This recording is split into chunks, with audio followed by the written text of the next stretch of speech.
जय हिंद एवरीवन। तो यार लास्ट क्लास फॉर सफलता बैच, और इस बैच में भी हमने धीरे धीरे सारी चीज़ें कवर कर ली है यार। सारी चीज़ें पढ़ने की बहुत बढ़िया तरीके से कोशिश की है ना। और काफ़ी चीज़ें हैं जो मैंने आपसे बोल रखी हैं कि बेटा इसको कर लेना, तो उसको ज़रूर कर लेना। जो चीज़ें तुम पढ़ के आए हो, अब उसको आउटपुट के तौर पे निकालने के लिए जो काम करना पड़ता है, जो मशीन को काम करना पड़ता है आपकी इनपुट को आउटपुट देने के लिए, वो काम अब तुम कर रहे हो इस लास्ट मंथ में। ठीक है, तो किसी भी प्रकार की डिस्टरबेंस नहीं चलेगी, है ना। और जो जो चीजें मैंने बोल रखी है यार कि आप लेक्चर देखो, ठीक है, उसके बाद प्रीवियस ईयर क्वेश्चंस लगाओ, एनसीईआरटी लाइन बाय लाइन पढ़ो, तो वो काम तुम्हें इस बार करना है, हर हालत में करना है, चाहे सो के करो चाहे उठ के करो, कर जरूर लेना। अगर नहीं करोगे तो बाद में जरूर पछताओगे, इतना मेरी गारंटी है। ठीक है, तो मेक श्योर उस काम को जरूर करो। और आज की क्लास में यार हम लोग बेसिकली प्रैक्टिस सेशन ही कर रहे हैं, है ना। तो जो भी क्वेश्चंस आएंगे प्लीज उसे ऑनेस्टली आप अटेम्प्ट करना। ठीक है, ऐसा नहीं कि बस यहां मैंने सॉल्यूशन करा दिया, मैंने चीजों को बता दिया तो आप चलो अब निकल लो, है ना, आपका काम हो गया भैया, चलो मैंने देख लिया। खुद से सोचना है, खुद से करना है। कितनी चीजें तुम्हें रिमेंबर है केमिस्ट्री में, नहीं ऐसा कुछ नहीं कि नहीं मैं भैया एक काम करता हूं, चलिए कुछ आप स्टेप्स बता दीजिए, मैं प्रॉब्लम्स लगाता हूं। केमिस्ट्री आपको समझने वाली है थोड़ी सी, अगर समझ गए कि एक सीक्वेंस में सारी चीजें समझ गए। एक चीजें, कुछ चीजें जो तुम्हें रिमेंबर करनी पड़ेगी, वो तुम्हें अगर रिमेंबर है तो बहुत ही प्यारे तरीके से क्वेश्चन लगा ले जाओगे, है ना। तो थोड़ा सा माइंड ओपन करके प्रॉब्लम्स को अटेम्प्ट करते चलना है। और लास्ट क्लास है अपनी सफलता बैच की, ऐसा नहीं कि अब इसके बाद 10th के लिए कुछ नहीं होगा, और भी चीजें होंगी बहुत ही जल्दी। टेलीग्राम ग्रुप में आपसे शेयर किया जाएगा वो सारी चीजें कि हम क्या करने वाले हैं आप लोगों के लिए। तो जो बच्चे अभी तक टेलीग्राम ग्रुप नहीं ज्वाइन किए हैं, rankers NTSC Telegram group, make sure कि अभी ज्वाइन कर लो। क्यों ज्वाइन करना यार, सबसे सिंपल सी बात, क्यों भैया ज्वाइन करें, तो कोई खास ऐसी वजह नहीं यार। ठीक है, आपकी इस चैनल पे जो भी चीजें आपसे मिलती हैं, ठीक है, हमें जो भी हम चीजें प्रोवाइड करते हैं आपको, वो सारी की सारी इंफॉर्मेशन वहां दी जाती है। प्लस अगर आपसे कुछ हमें कंसल्ट करना हुआ कि ये टॉपिक कैसा होना चाहिए, ये चीज कैसे हम लाएं आपके थ्रू, कितने में लाएं, वो सारी चीजें आपसे वहां हम शेयर करते रहते हैं। ठीक है, तो आज इस क्लास में यार प्रैक्टिस सेशन होने वाला है। मैं जितने भी प्रॉब्लम्स दूंगा आपको, खुद से जरूर अटेम्प्ट करना, क्योंकि आपका अटेम्प्ट करना ज्यादा जरूरी है, ना कि मेरा। क्लियर। बाकी शुरुआत करने से पहले जो टर्म 1 के लिए आपकी टेस्ट सीरीज है, जो बच्चे अभी तक नहीं ज्वाइन किए हो यार, प्लीज इसे ज्वाइन कर लो, क्योंकि आपकी सीरियसनेस इसी महीने में देखनी है आपको, कितना प्रैक्टिस करते हो, कितना वेल मैनर में चीजों को करते हो, है ना। तो ये लास्ट मंथ में ही आपकी प्रिपरेशन डिसाइड होती है कि आप कितना सीरियस अटेम्प्ट कर रहे हैं चीजों को, कितना सीरियस तैयारी कर रहे हो, है ना। तो लास्ट मंथ में थोड़ा सा फोकस हो जाओ, बी केयरफुल, है ना। एकदम किसी भी प्रकार की डिस्टर्बेंस नहीं लाना है। और जो जो चीजें आपको करनी होती है अपनी तैयारी को बढ़ाने के लिए, अपनी अप्रोच को बढ़ाने के लिए, वो जरूर करो आप। ठीक है, तो ये टेस्ट सीरीज आप जरूर ज्वाइन कर सकते हो यार। कहां से ज्वाइन करना है, तो रैंकर्स लाइव ऐप डाउनलोड कर लो। ठीक है, रैंकर्स लाइव ऐप डाउनलोड कर लेना, सेक्शन एनटीएससी जरूर विजिट कर लेना, है ना। सेक्शन आपको एनटीएससी चूज कर लेना है, फिर उसके बाद आपको टेस्ट सीरीज मिल जाएगी। बेसिकली 2 टेस्ट सीरीज होंगी, एक सफलता बैच की होगी, एक आरएम बैच की जो एनटीएससी के लिए चल रही थी। ठीक है, अगर 15 तारीख से पहले दोनों में से कोई भी एक लेते हो तो आपके पास 15% ऑफ अभी है। तो मेक श्योर कि 15 तारीख के पहले आप जरूर ज्वाइन कर लें। अब इसमें क्या क्या चीजें हैं, देखिए जैसा कि मैंने बोला कि आपको लास्ट मंथ में जो जो चीजें करनी है वो सारी चीजें यहां मिलेंगी। सिर्फ टेस्ट सीरीज नहीं है, इसमें पर्सनल मेंटरशिप मैं यहां पे लिखते हुए चल रहा हूं। ठीक है, पर्सनल मेंटरशिप आपको मिलने वाली है। आप एक व्हाट्सएप ग्रुप में, प्राइवेट व्हाट्सएप ग्रुप में जोड़े जाओगे, जहां सारे बच्चे इस बैच के भरे हैं। तो थोड़ी बहुत वो भी बातें करते रहते हैं, जैसे कुछ चीजें होंगी आपके पास डाउट होगा तो वो वहां पे आपकी क्लियर हो जाएगा व्हाट्सएप ग्रुप में। क्लियर, व्हाट्सएप ग्रुप में आप उसको क्लियर कर सकते हैं। उसके बाद क्या टेस्ट सीरीज है, टेस्ट सीरीज तो है ही, है ना, टेस्ट सीरीज तो है, उसमें कोई दिक्कत वाली बात नहीं है। इसके बाद क्या मिलेगा भैया, और तो इसमें आपको सैंपल पेपर्स भी मिलने वाले हैं। ठीक है, अब थोड़ी सी फील तो आनी चाहिए ना यार कि कैसा एग्जाम आ रहा है, कितना टेम्परामेंट होना चाहिए, कितनी चीजें अटेम्प्ट करनी है भैया, कितने क्वेश्चन मुझे कितने टाइम में अटेम्प्ट करना है। तो हूबहू जैसा सीबीएसई ने आपको सैंपल पेपर दिया था, उसी बेस पे हम भी सैंपल पेपर प्रोवाइड करेंगे आपको। खुद से घर पे प्रिंट करा लेना यार, थोड़ी सी पैसे खर्चा होंगे, प्रिंट करा लेना 3 घंटे बैठ के, अपना जो भी तुम्हारा टाइम ड्यूरेशन होगा सब कुछ मेंशन है उस पे, बस उसको अटेम्प्ट करना। ठीक है, एटलीस्ट तुम्हें ये पता चले कि एग्जाम का टेम्परामेंट कैसा होगा। इस बार सारी चीजें डिफरेंट है बेटा, है ना, इस बार सारी चीजें डिफरेंट है।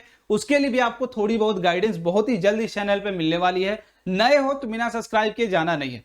ठीक है, क्योंकि कुछ चीजें मिस कर दोगे, अगर वो मिस कर दोगे तो कहीं ना कहीं हो सकता है यार थोड़ी सी डिस्टर्ब हो आपकी पढ़ाई, है ना, तो क्यों करना हमें डिस्टर्ब, सारी चीजें हम बढ़िया तरीके से करेंगे। चलिए, तो क्वेश्चन अब हमारा शुरू होता है यहां से। तो जो भी क्वेश्चंस मैं दिखाऊंगा बहुत ही प्यारे क्वेश्चंस है, ये बहुत ही अच्छे तरीके से मैंने सेलेक्ट किया है, तो मेक श्योर हर क्वेश्चन को आप अटेम्प्ट जरूर करें खुद से। पहले वीडियो को पॉज कर लो, अटेम्प्ट कर लो, आंसर कर लो, उसके बाद फिर आओ नेक्स्ट क्वेश्चन पे।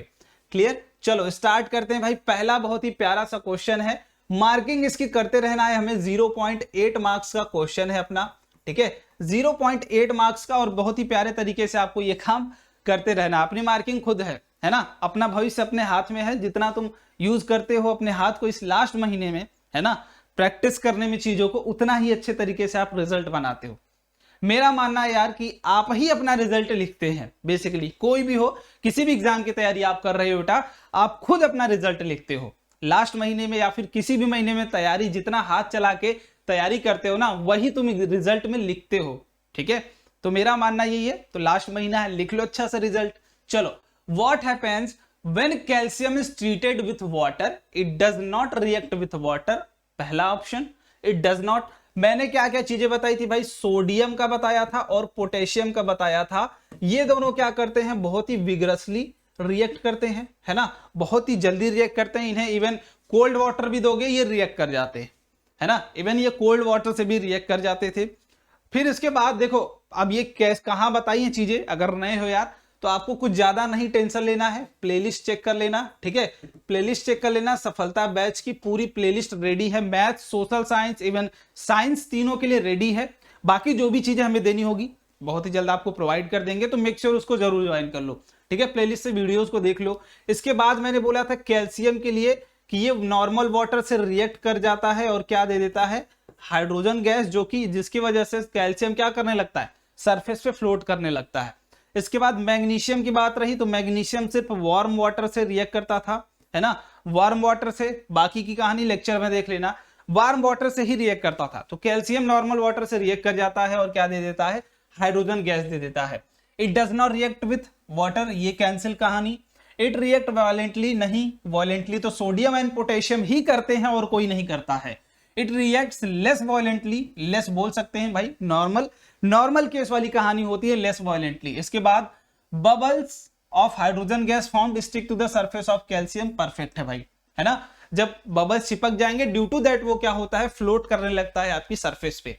तो ये क्वेश्चन सैंपल पेपर में भी था, इससे रिलेट करके कोई एक मेटल दिया था, उसमें आपका सॉल्यूशन से पूछा गया था कि वो कौन सा मेटल होगा जो फ्लोट कर रहा होगा, तो वो आई होप मैग्नीशियम था, अगर आपने सैंपल पेपर लगाया होगा सीबीएसई का तो इस बेसिस पे ही क्वेश्चंस आपसे पूछे जाएंगे इसमें।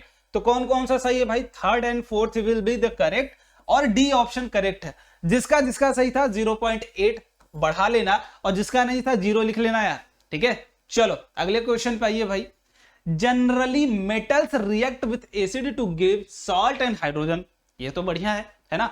मेटल्स क्या करते हैं, मेटल्स क्या करते हैं भाई, एसिड से रिएक्ट करते हैं, सॉल्ट देते हैं और हाइड्रोजन गैस देते हैं। इसके बाद विच of the following acid does not react with hydrogen gas, है ना, does not give hydrogen gas on reacting with metals.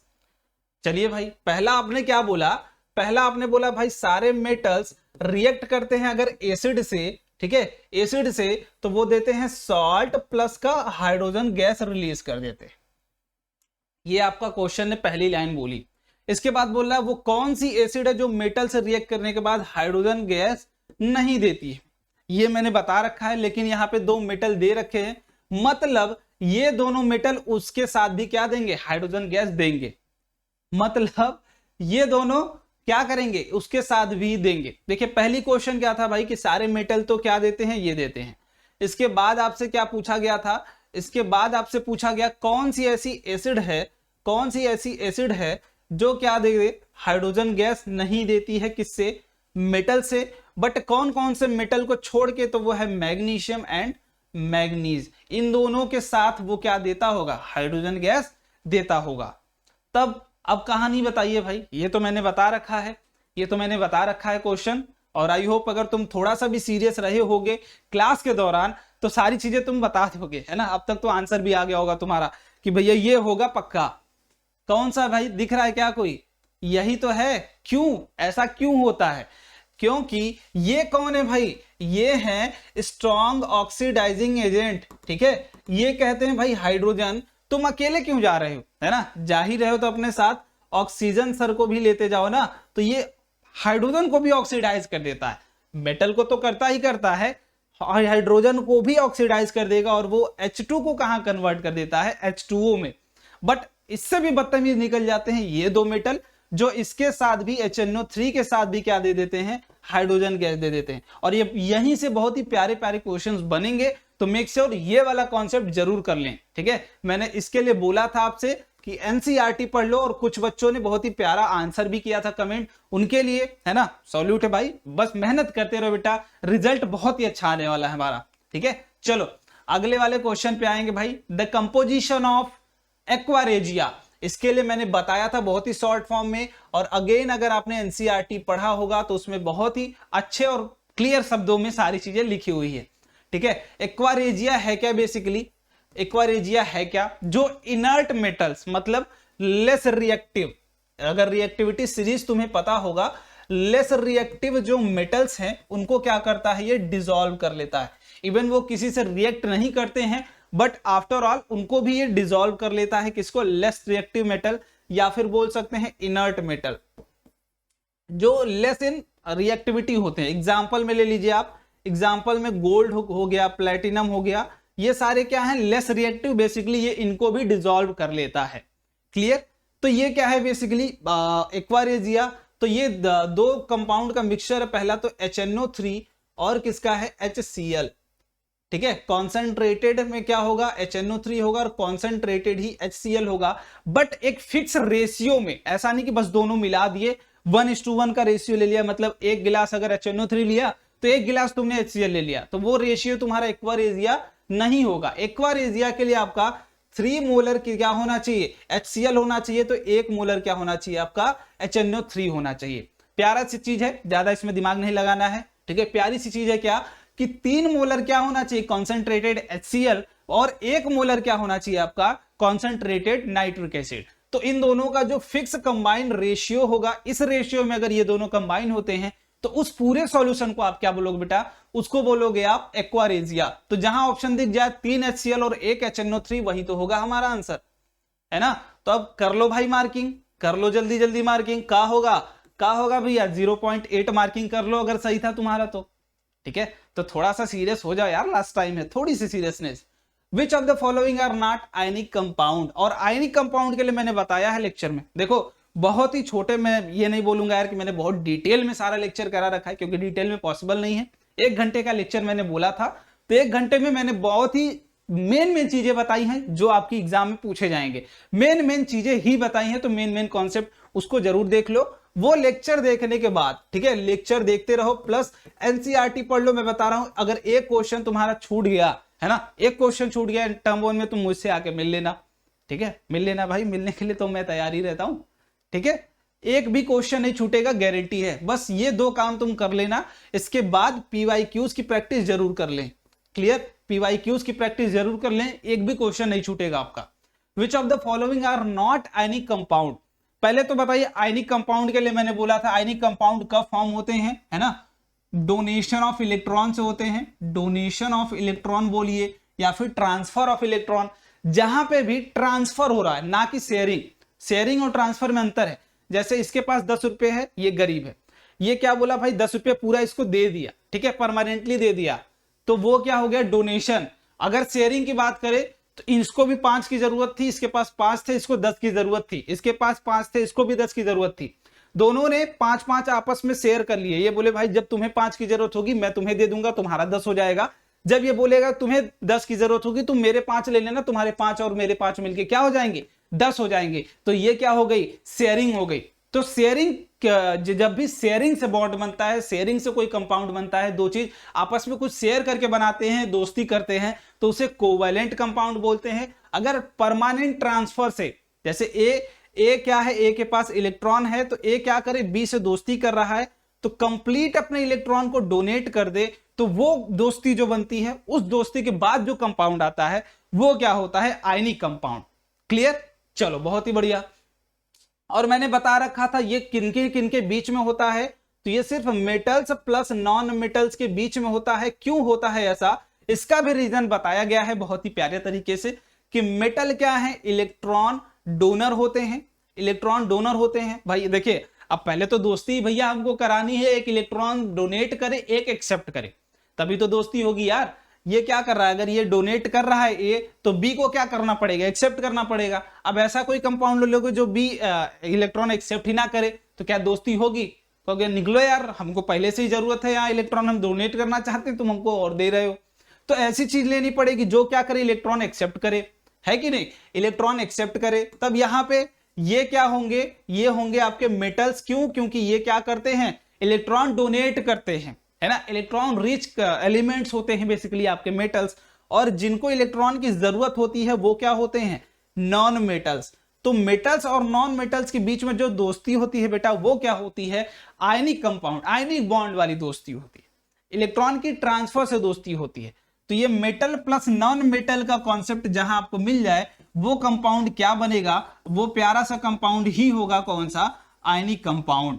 Clear, ionic compound. अब यहाँ पे कंफ्यूजन पहले वाला तो परफेक्ट भाई, पोटेशियम क्या है, मेटल है, और क्लोरीन क्या है आपका, नॉन मेटल है। दोनों के बीच की दोस्ती ही इसी तरीके से होती है कि के क्या करेगा, इलेक्ट्रॉन अपना डोनेट कर देगा किसको, Cl को, और के इलेक्ट्रॉन डोनेट करने के बाद क्या बन जाता है, K+, और ये क्या बन जाता है, इलेक्ट्रॉन निकल गया।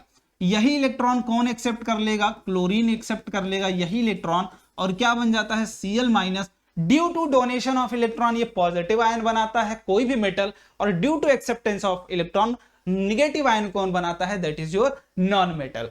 क्लियर है? चलिए भाई, HCl, यहां पे देखिए हाइड्रोजन क्या है आपका, नॉन मेटल है बेटा, ठीक है, हाइड्रोजन क्या है आपका, नॉन मेटल है। तो इस पे कंफ्यूज मत हो जाना कि भैया हाइड्रोजन तो मेटल है, क्योंकि मेटल के ही श्रेणी में रखते हैं बेटा, वो इलेक्ट्रॉन डोनेशन की प्रॉपर्टी रखता है, बस इसलिए हम कहां रखते हैं उसे, मेटल के ऊपर, बट वो मेटल नहीं है। क्लियर, उसे कभी भी आप मेटल्स में नहीं गिनेंगे, वो नॉन मेटल ही है। तो ये HCl क्या है, ये HCl कोवैलेंट कंपाउंड है, ठीक है, कुछ आयनिक प्रॉपर्टीज रखता है बट बहुत ही कम। तो ये कोवैलेंट कंपाउंड है, ना कि आपका आयनिक कंपाउंड।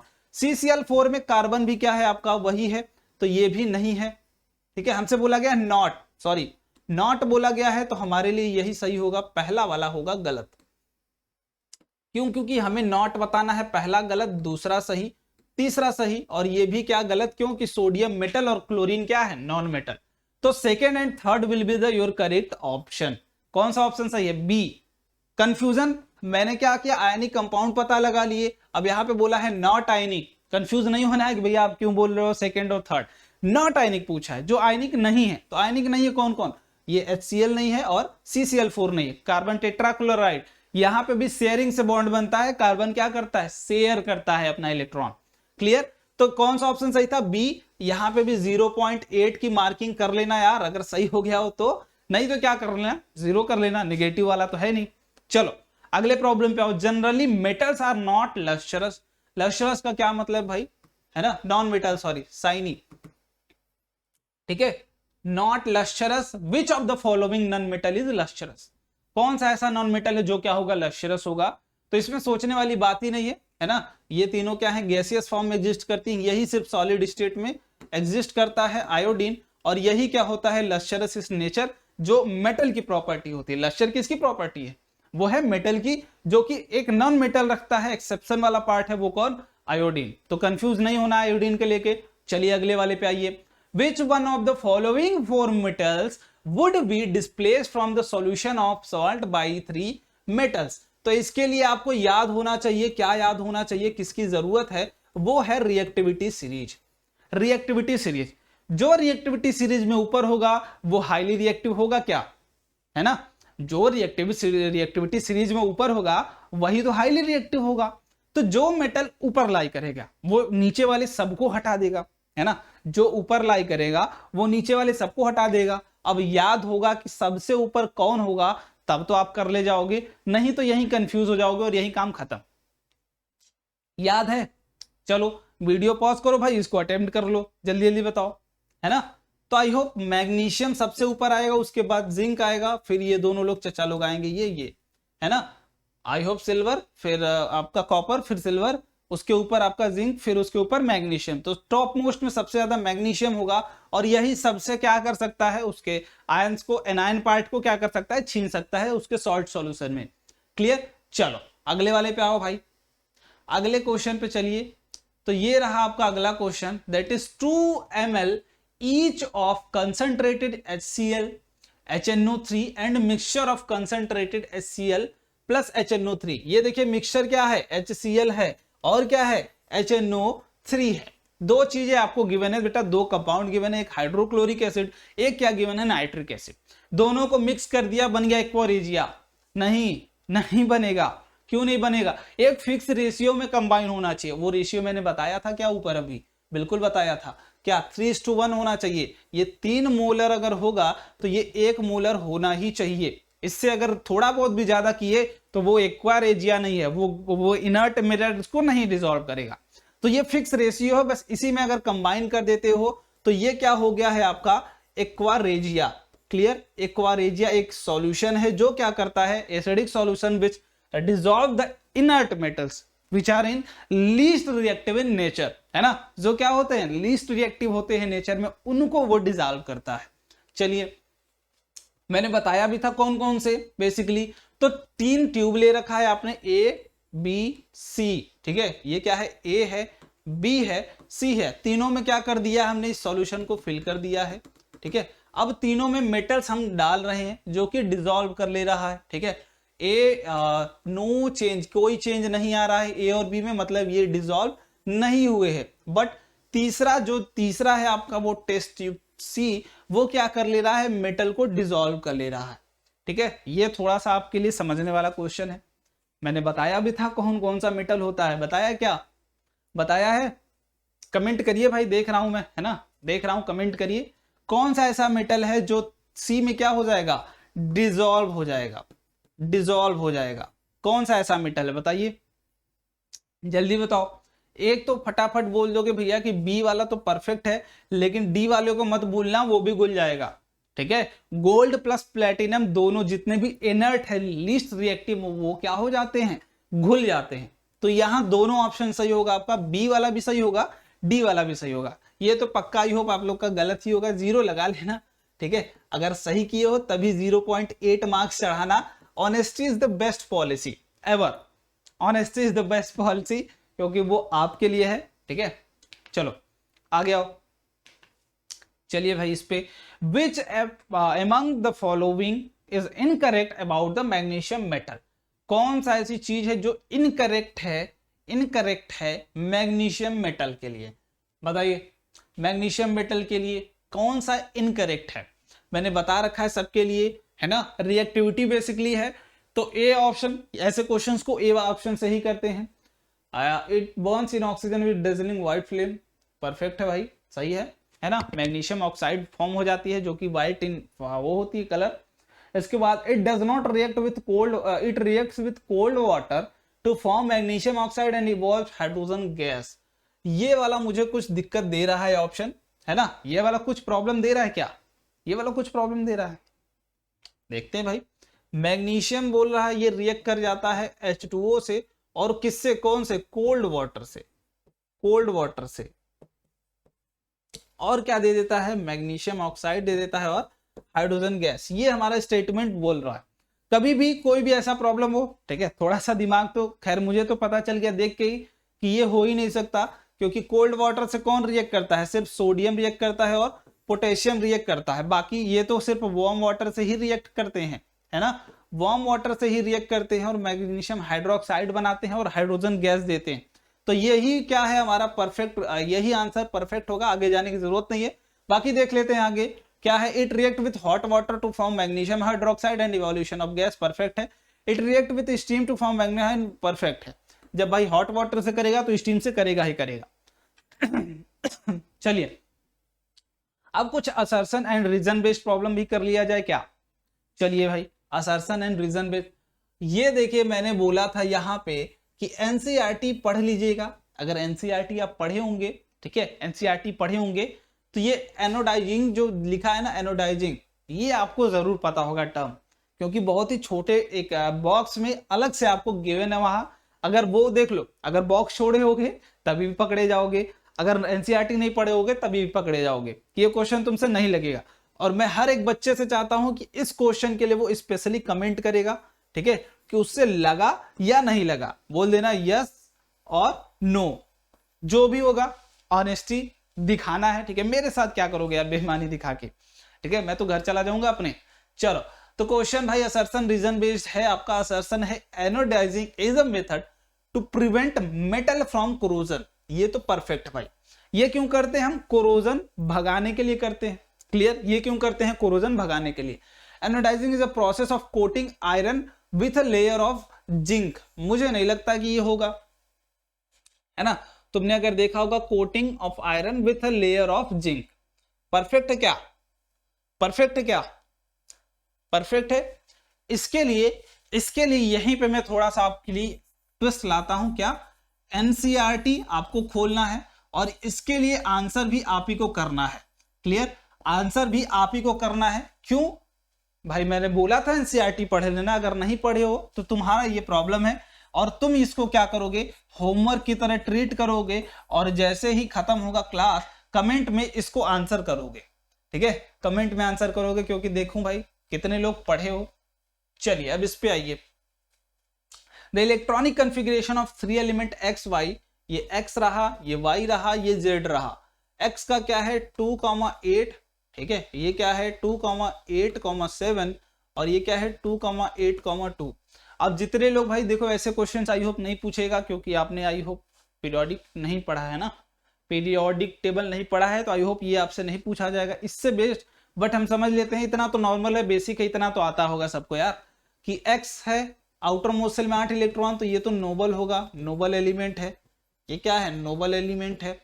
ये 7 है, इनको एक की डिमांड है, जिसको डिमांड होती है वो क्या होता है, नॉन मेटल होता है, क्लियर, नॉन मेटल होता है। इनके पास 2 है, ये सोचेंगे 2 रिलीज करके ये वाले को आउटर मोस्ट सेल कर लूं, और ये क्या होंगे, मेटलिक इन नेचर होंगे, ठीक है।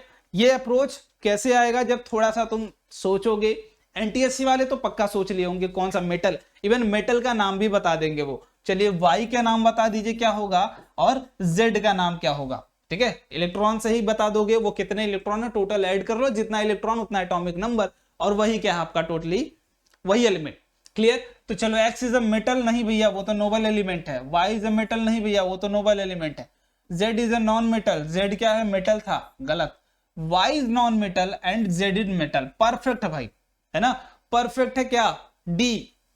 चलो आगे, चलो भाई आगे, असर्शन एंड रीजन बेस्ड ही है ये भी, है ना, यही प्यारा सा है जो ऊपर मैंने दिखाया था। Hydrogen gas is not evolve when metal react with nitric acid, यहां पे उनको देना चाहिए था एक्सेप्ट, एक्सेप्ट कौन कौन सा जल्दी बताओ, मैग्नीशियम एंड मैंगनीज, है ना, एक्सेप्ट। चलिए आगे, nitric acid is a strong oxidising agent, assertion दिया भाई कि नाइट्रिक एसिड से रिएक्ट करने के बाद हाइड्रोजन गैस इवॉल्व नहीं होती है मेटल से, है ना, बट रीजन क्या है कि nitric acid strong oxidising agent. तो आई होप असर्शन भी सही है, रीजन भी सही है, और एक्सप्लेनेशन भी उसका सही है।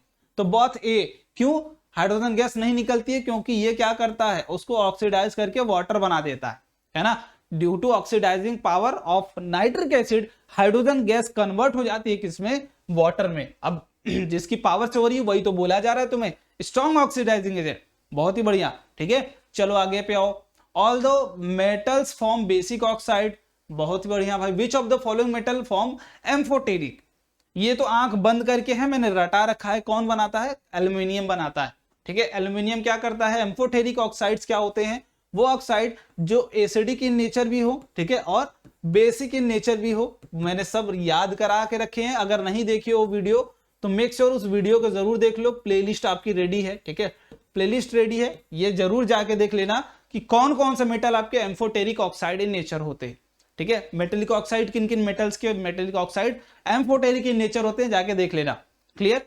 चलो आगे आओ, gold occurs in native state, बहुत ही बढ़िया, क्यों होगा, देखिए नेटिव स्टेट कहने का मतलब क्या है, फ्री स्टेट में, किसी से वो कंबाइन ना हो, जब भी मिलेंगे बहुत ही माइनर इंप्योरिटी के साथ मिलेंगे, ये हमेशा प्योर ही मिलेंगे बेसिकली।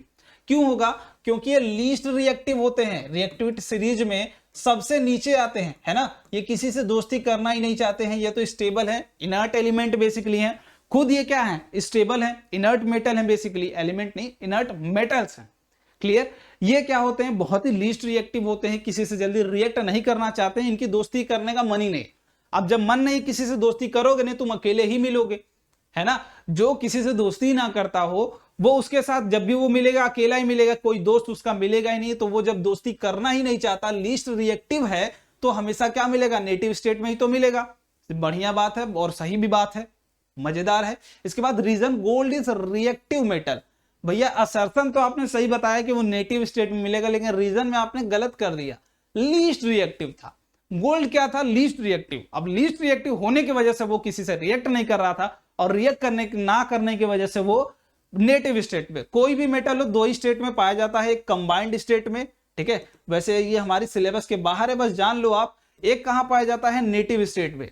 कंबाइंड स्टेट, जो मेटल रिएक्टिव होंगे, अकेले वो रह ही नहीं सकते, ठीक है। जिनकी ग्रुप बाजी करने का मन है, जो दोस्त थोड़ा सा ग्रुप बाजी करने वाले होते हैं, तो वो कभी भी देखोगे कहीं भी तुम छोड़ दोगे वो ग्रुप बना ही लेंगे अपना।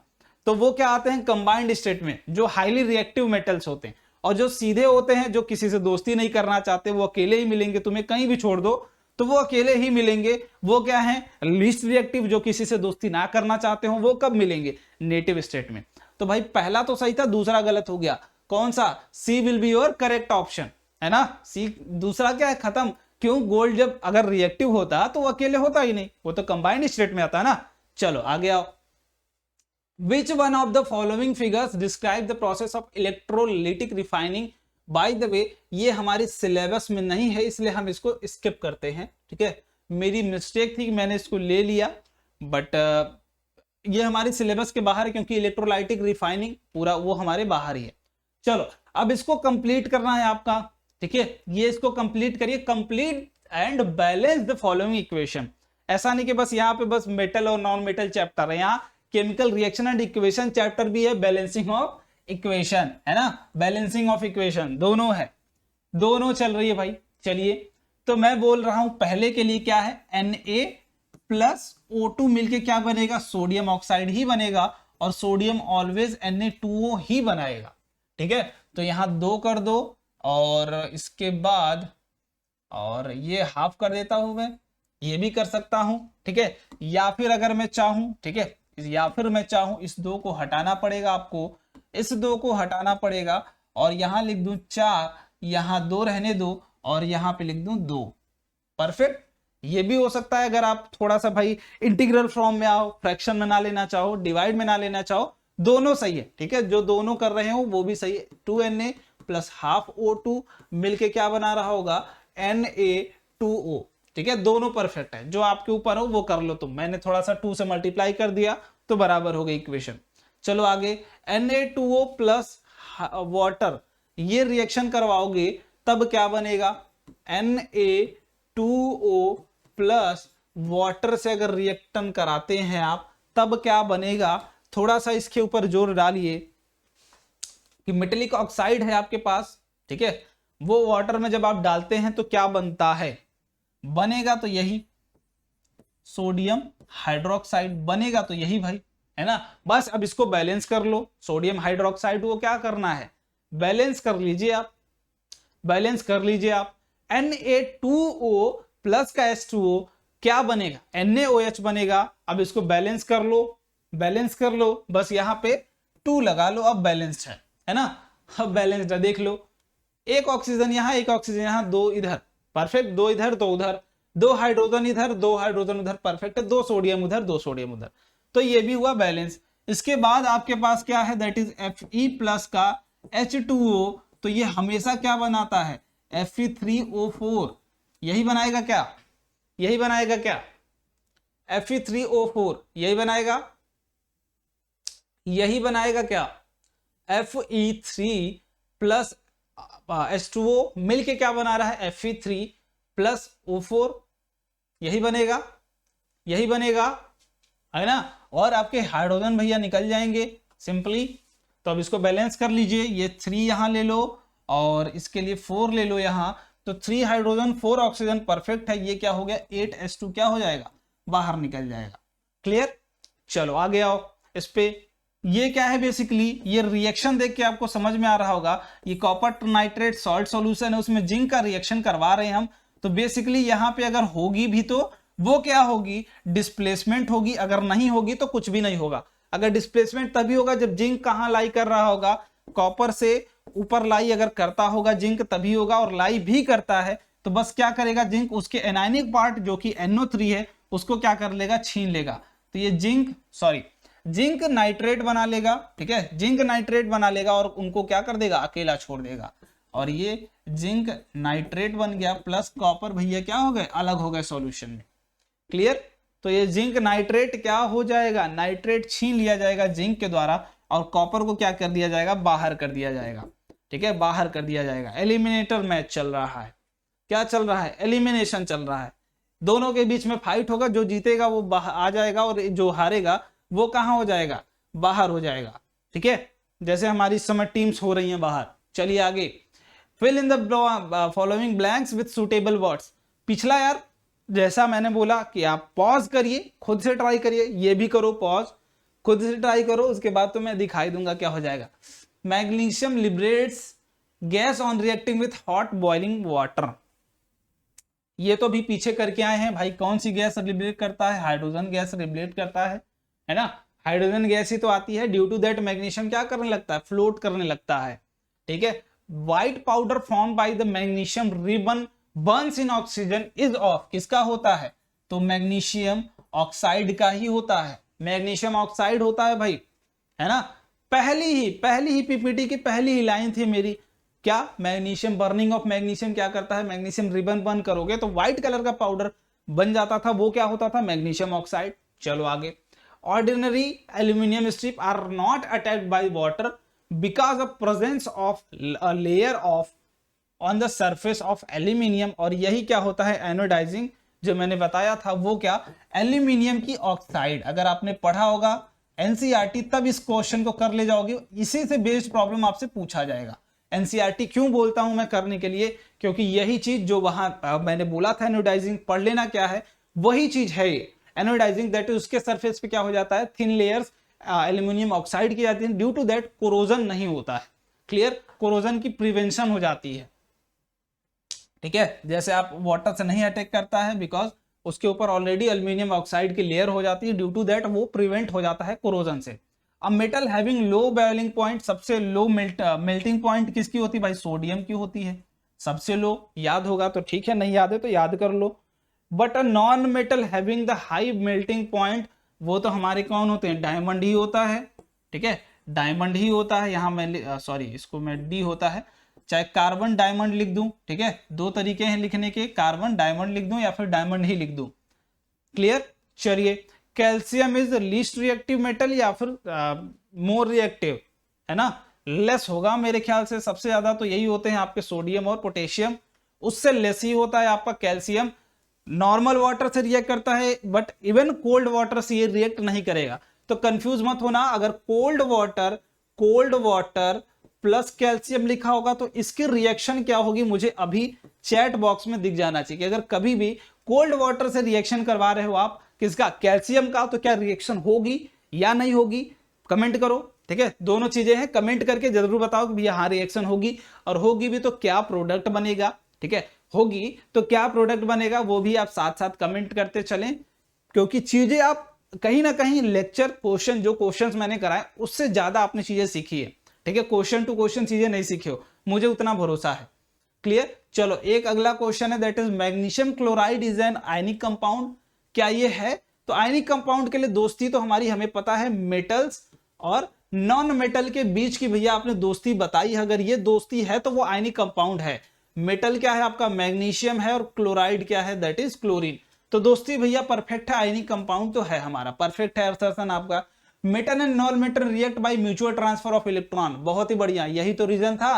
क्या ये क्या करते हैं, ट्रांसफर कर लेते हैं आपस में, दोनों की म्यूचुअल अंडरस्टैंडिंग है। मेटल बोलेगा भाई मुझे जरूरत है, मैं इलेक्ट्रॉन डोनेट करना चाहता हूं, मैं स्टेबल हो जाऊंगा, जैसे ही एक इलेक्ट्रॉन या दो इलेक्ट्रॉन जितनी भी नीड है वो डोनेट कर लेगा। तो नॉन मेटल बोलेगा यार मुझे भी तो इलेक्ट्रॉन चाहिए था, मैं स्टेबल होना चाहता हूं, तो वो ले लेगा। दोनों की अंडरस्टैंडिंग हो गई कि भाई मुझे डोनेट करना है, तुम्हें एक्सेप्ट करना है। तो असर्शन परफेक्ट था, रीजन भी परफेक्ट है। तो क्या होगा, A will be the correct, कि भाई दोनों ट्रू है और R is the correct explanation of A. Ionic bond का फॉर्मेशन होता ही किससे है, म्यूचुअल ट्रांसफर ऑफ इलेक्ट्रॉन से। किससे होता है, म्यूचुअल ट्रांसफर ऑफ इलेक्ट्रॉन से, बता रखा था मैंने। तो ये थे अपने क्वेश्चंस। अब जिन बच्चों के मार्क्स, एटलीस्ट आप मार्क्स जरूर कमेंट कर देना, है ना, मार्क्स कमेंट करना मत भूलना यार, ठीक है, क्योंकि मुझे भी लगेगा कि आप लोग सीरियसली कर रहे हो। पर क्वेश्चन 0.8 मार्क्स था आपका, तो मुझे भी ऐसा थोड़ा सा लगेगा, नहीं तुम लोग पढ़ रहे हो, ताकि आगे अगर मुझे कुछ प्रैक्टिस सेशंस या फिर कुछ अलग चीजें करने हो तो उससे मोटिवेशन मिलेगा। तो मेक श्योर उसको जरूर करो। बाकी ये लेक्चर जो अभी लेक्चर्स हुए हैं सबकी पीडीएफ आज अपलोड कर दूंगा मैं, कहां, टेलीग्राम ग्रुप में। तो जाके सर्च करिए रैंकर्स एनटीएससी टेलीग्राम ग्रुप, उसको जरूर ज्वाइन कर लो। वहीं पे आपको सारी की सारी पीडीएफ इसकी मिल जाएंगी। क्लियर, लेक्चर्स की पीडीएफ प्लस जो भी क्वेश्चंस होंगे मैं वो भी अपलोड कर दूंगा वहां। तो मेक श्योर इसको ज्वाइन कर लो। और जाते जाते यार मैं टेस्ट सीरीज के लिए अगेन बोल रहा हूं, बेटा जरूर ज्वाइन कर लो टेस्ट सीरीज, क्योंकि आपको लास्ट मंथ में यार कहीं भी लैग नहीं करना है, किसी भी पॉइंट पे डाउन नहीं होना है, हर एक चीज को लेवल अप करके ही चीजें समझनी है, ठीक है। तो मेक श्योर उसको भी ज्वाइन कर लो। बाकी बस मजेदार तरीके से आज चीजों को पढ़ते रहें आप, ठीक है, और लैगिंग किसी भी प्रकार की अपनी पढ़ाई में नहीं आने दे। अगर कोई भी प्रॉब्लम होती है हम हैं इधर, ठीक है, हमारी टीम है इधर, कमेंट करो, जो भी चीजें होंगी हम उसको देख लेंगे। क्लियर, चलिए भाई मिलते हैं अगले लेक्चर में, तब तक के लिए बाय, अपना ध्यान रखें और पढ़ाई अच्छे तरीके से करें।